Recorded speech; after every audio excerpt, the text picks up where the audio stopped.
Guys, tuturuan ko kayo lumiko pakaliwa, lalong-lalo na sa mga gantong busy. Yan, so liliko tayo dyan sa kaliwa.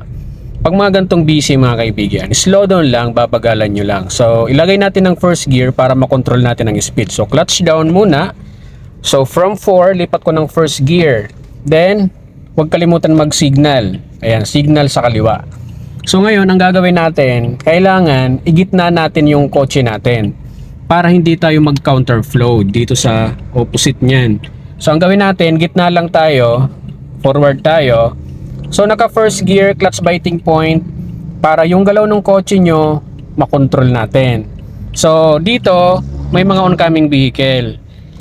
Okay, so ang timing dyan mga kaibigan, katulad nito, medyo malayo pa yung truck, pasok na kayo ng mabagal, unti-unti lang. Yan, then saka nyo ibalik yung manibela kapag nakaliko na kayo sa intention.